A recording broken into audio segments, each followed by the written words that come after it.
针对俄方无人机，美援乌吸血鬼反无人机系统。之前乌克兰表示，任何武器都可以拿给乌克兰用，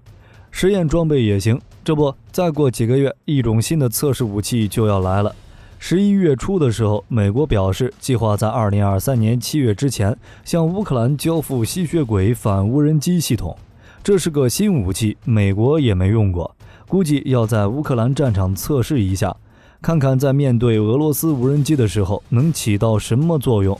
吸血鬼系统是一种激光制导导弹发射器，可以安装到民用卡车的车厢上，打击无人驾驶飞行器在内的地面或空中目标。最大的优势就是价格便宜，完美符合美国在乌克兰测试的高科技低成本战争，也是最适合乌克兰的反无人机系统。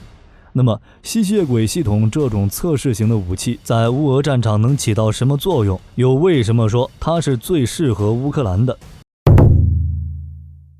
需要注意的是，吸血鬼系统不是最新的援助，在8月份的时候，美国就宣布援助乌克兰30亿美元的武器，吸血鬼就在这个援助清单里。8月24日，美国国防部发表一份清单，表示将向乌克兰增加价值30亿美元的军事援助，追加6套 NASAMS 防空导弹系统以及更多的弹药。美洲狮手头式小型无人机和扫描鹰无人机、吸血鬼反无人机系统和激光制导火箭系统等等。这期视频的重点就是这个吸血鬼。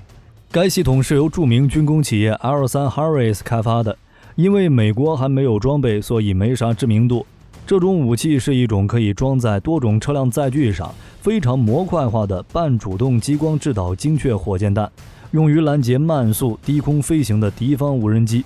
整套系统主要由一个4联装发射装置、光电导引装置和制导弹药组成，采用的模块化设计，体积小，重量轻，可以安装在皮卡车上，实现快速机动。它的主要探测装置是一个光电探头，而武器则是一具安装在旋转式发射台上的4联装70毫米火箭，发射美国 APKWS 制导火箭弹。这种火箭弹采用激光半主动制导，加装了新型的近炸引信，安装也不复杂，一套装备一个人最多需要2个小时就能安装完成，比常规的无人机系统轻便得多。吸血鬼系统搭载的是激光制导弹药，弹药名字非常高大上，先进精确杀伤武器系统，可以对地面目标和无人机等空中目标给予打击。它并不是专门设计的防空导弹，而是一款基于70毫米9头蛇无制导火箭弹研制改造的，也就是阿帕奇标配的航弹。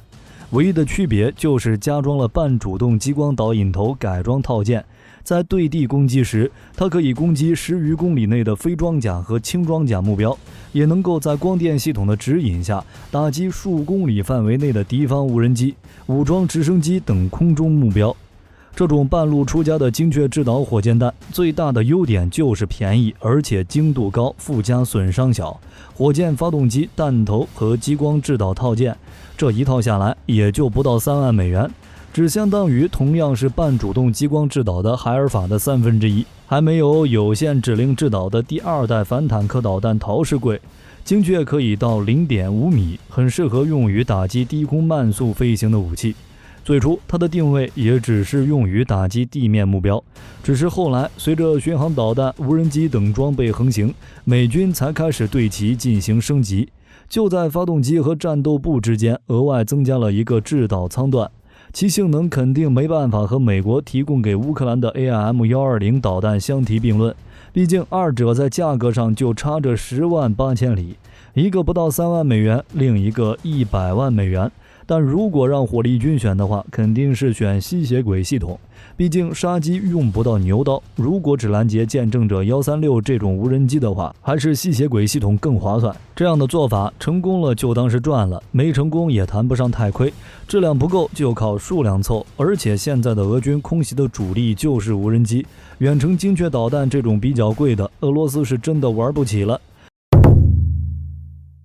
10月10号之后，俄军的无人机很是活跃，对乌克兰的后方基础设施发动了大规模攻击。仅靠那些成功击中目标的无人机，就已经严重破坏了乌克兰能源系统的运作。这也是促使乌军玩命引进反无人机系统的主要原因之一。用的就是外号伊朗小摩托的见证者136。虽然之前伊朗和俄罗斯都否认俄罗斯袭击乌克兰是伊朗提供的，但明眼人都看得出来，那就是伊朗提供给俄罗斯的。可以携带6枚小型精确制导滑翔航弹的无人机，类似于捕食者的改进型 MQ-1C 灰鹰。1000架的数量可能不至于，数百架应该是有的。乌克兰现在打下来的只是一部分，接下来俄军可能还会在乌克兰战场上使用更多的见证者136，甚至还有比这款更大的阿拉什2无人机。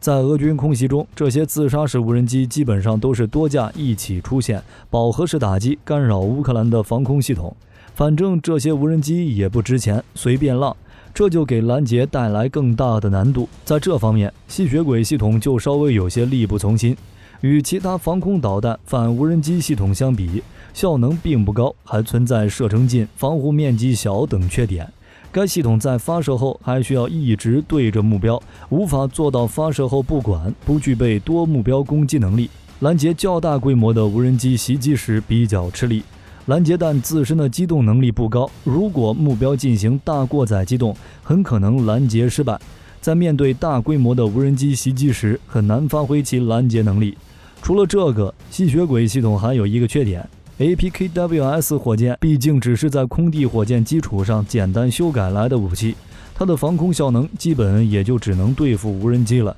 APKWS 火箭弹本身也是一种相对复杂的设计，为了尽可能沿用老的9头蛇火箭的零部件，包括弹头，它的激光导引头无法安置在头部，所以只能采用在4片弹翼上安装4个小型激光头，然后通过软件处理的方式实现分布式导引头的效果。当然，这些都是次要的，既然价格便宜，那就援助多点儿，就跟毒刺标枪一样。而美国支援给乌克兰吸血鬼反无人机系统，也是火力军之前说的高科技低成本战争。美国设计了一套具备很高效率的武器系统来援助乌克兰。美国支援吸血鬼系统其实就跟战争刚开始的时候援助毒刺和标枪一个道理，在乌克兰测试高科技低成本战争的构想。不要什么先进战斗机，不要什么爱国者导弹，更不要什么海军，就是一大堆无人机，一大堆炮兵，以及一大堆各种步兵、反坦克武器、反人员武器，从而达到拖长战争来消耗俄罗斯的实力。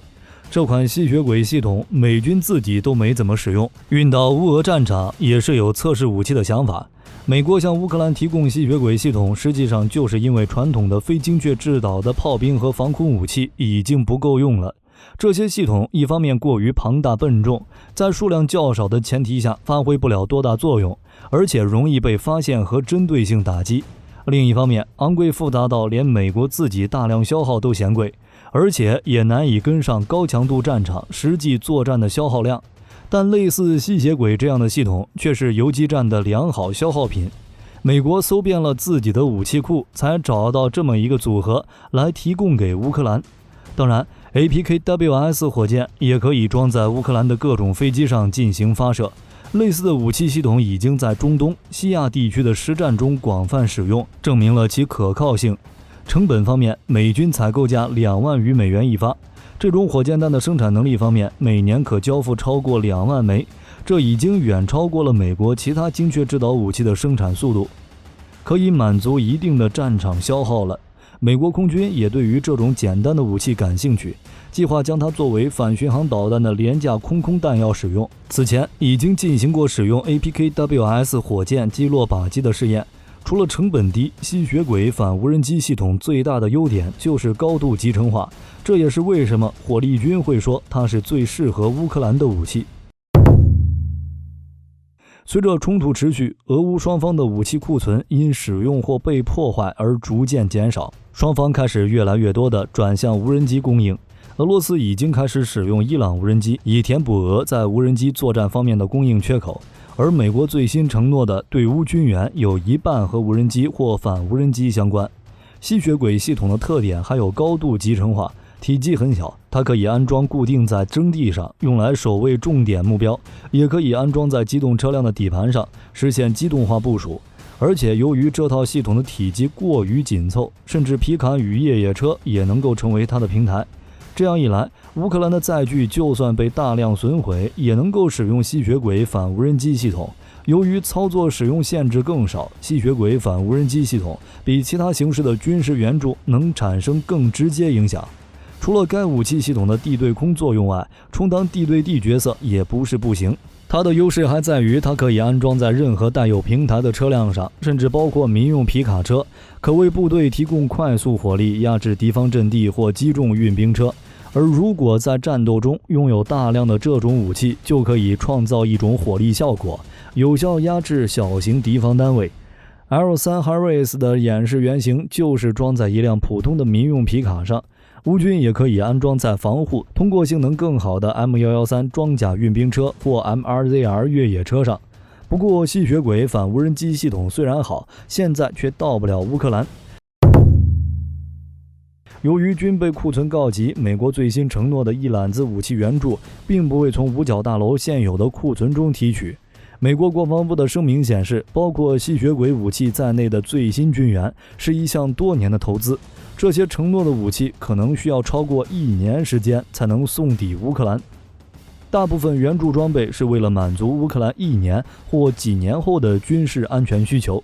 比如 NASAMS 防空导弹。这种拿 AIM-120 空空导弹在地面上发射的导弹系统，目前向乌克兰提供了8套，今年肯定没办法到齐。